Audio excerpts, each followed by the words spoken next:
ॐ सोमनाथाय नमः। ॐ मल्लिकार्जुनाय नमः। ॐ महाकालेश्वराय नमः। ॐ ओंकारेश्वराय नमः।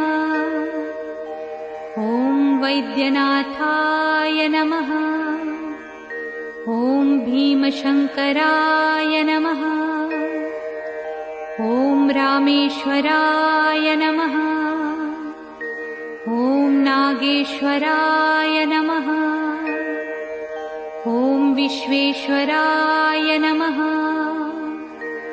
ॐ त्र्यंबकेश्वराय नमः। ॐ केदारेश्वराय नमः। ॐ भुस्मेश्वराय नमः।